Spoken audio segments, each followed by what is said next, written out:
आप सभी को तो पता ही होगा कि आज UPSC civil service mains examination 2021 का तीसरा दिन है। आज पहले शिफ्ट 9 बजे से 12 बजे तक एक पेपर हो चुका है। पेपर का नाम था general studies third.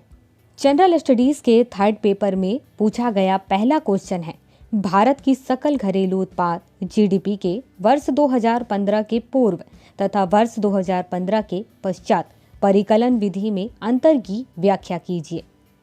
Question number दूसरा है, पूंजी बजट तथा राजस्व बजट के मध्य अंतर स्पष्ट कीजिए। इन दोनों बजटों के संघटकों को समझाइए। क्वेश्चन नंबर तीसरा है, देश के कुछ भागों में भूमि सुधारों ने सीमांत और लघु किसानों की सामाजिक आर्थिक स्थिति को सुधारने के लिए किस प्रकार सहायता की है। क्वेश्चन नंबर चौथा है, भारत के जल संकट के समाधान में सूक्ष्म सिंचाई कैसे और किस सीमा तक सहायक होगी। क्वेश्चन नंबर पांचवा है, S-400 हवाई रक्षा प्रणाली विश्व में इस समय उपलब्ध अन्य किसी प्रणाली की तुलना में किस प्रकार से तकनीकी रूप से श्रेष्ठ है। क्वेश्चन नंबर छठवा है, नवंबर 2021 में ग्लासगो में विश्व के नेताओं के शिखर सम्मेलन में COP 26 संयुक्त राष्ट्र जलवायु परिवर्तन सम्मेलन में आरंभ की गई हरित ग्रिड पहल का प्रयोजन स्पष्ट कीजिए। अंतर्राष्ट्रीय सौर गठबंधन ISA में यह विचार पहली बार कब दिया गया था। क्वेश्चन नंबर सातवां है, विश्व स्वास्थ्य संगठन WHO द्वारा हाल ही में जारी किए गए संशोधित वैश्विक वायु गुणवत्ता दिशा निर्देशों AQG के मुख्य बिंदुओं का वर्णन कीजिए।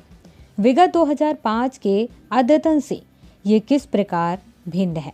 इन संशोधित मानकों को प्राप्त करने के लिए भारत के राष्ट्रीय स्वच्छ वायु कार्यक्रम में किन परिवर्तनों की आवश्यकता है। क्वेश्चन नंबर आठवां है, भूकंप संबंधित संकटों के लिए भारत की भेद्यता की विवेचना कीजिए। पिछले 3 दशकों में भारत के विभिन्न भागों में भूकंप द्वारा उत्पन्न बड़ी आपदाओं के उदाहरण प्रमुख विशेषताओं के साथ दीजिए। क्वेश्चन नंबर 9वां है, चर्चा कीजिए कि किस प्रकार उभरती प्रौद्योगिकियां और वैश्वीकरण मनी लॉन्ड्रिंग में योगदान करते हैं। राष्ट्रीय और अंतर्राष्ट्रीय दोनों स्तरों पर मनी लॉन्ड्रिंग की समस्या से निपटने के लिए किए जाने वाले उपायों को विस्तार से समझाइए। क्वेश्चन नंबर 10वां है, भारत की आंतरिक सुरक्षा को ध्यान में रखते हुए सीमा पार से होने वाले साइबर हमलों के प्रभाव का विश्लेषण कीजिए। साथ ही इन परिष्कृत हमलों के विरुद्ध रक्षात्मक उपायों की चर्चा कीजिए।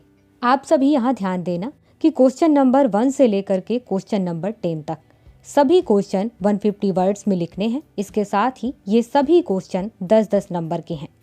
क्वेश्चन नंबर 11 है, क्या आप सहमत हैं कि भारतीय अर्थव्यवस्था ने हाल ही में V आकार के पुनरुत्थान का अनुभव किया है। कारण सहित अपने उत्तर की पुष्टि कीजिए।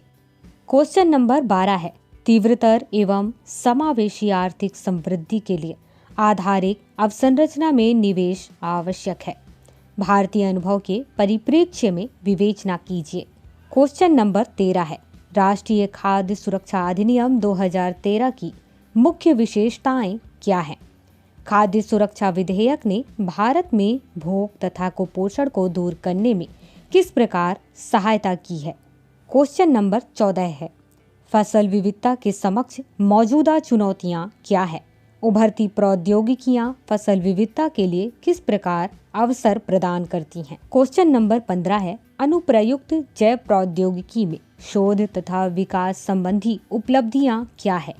ये उपलब्धियां समाज के निर्धन वर्गों के उत्थान में किस प्रकार सहायक होगी।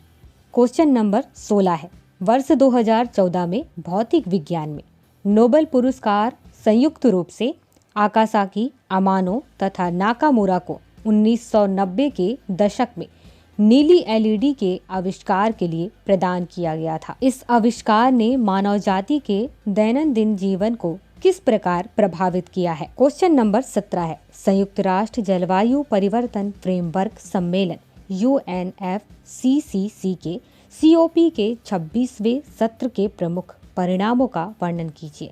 इस सम्मेलन में भारत द्वारा की गई वचनबद्धताएं क्या हैं। क्वेश्चन नंबर 18 है, भूस्खलन के विभिन्न कारणों और प्रभावों का वर्णन कीजिए। राष्ट्रीय भूस्खलन जोखिम प्रबंधन रणनीति के महत्वपूर्ण घटकों का उल्लेख कीजिए। क्वेश्चन नंबर 19 है, भारत की आंतरिक सुरक्षा के लिए बाह्य राज्य और गैर राज्य कारकों द्वारा प्रमुख बहुआयामी चुनौतियों का विश्लेषण कीजिए। इन संकटों का मुकाबला करने के लिए आवश्यक उपायों की भी चर्चा कीजिए। क्वेश्चन नंबर 20 है, आतंकवाद की जटिलता और तीव्रता, इसके कारणों, संबंधों तथा अप्रिय गठजोड़ का विश्लेषण कीजिए। आतंकवाद के खतरे के उन्मूलन के लिए उठाए जाने वाले उपायों का भी सुझाव दीजिए। आप सभी ने ध्यान दिया होगा कि क्वेश्चन नंबर 11 से क्वेश्चन नंबर 20 तक सभी क्वेश्चन के आंसर 250 वर्ड्स में लिखने हैं। इसके साथ ही सभी क्वेश्चन 15-15 नंबर्स के। तो दोस्तों, आज इस क्वेश्चन पेपर को देखने के बाद आप सभी कमेंट करके बताएं कि क्वेश्चन पेपर कैसा था, सरल था, कठिन था या फिर मीडियम लेवल का था।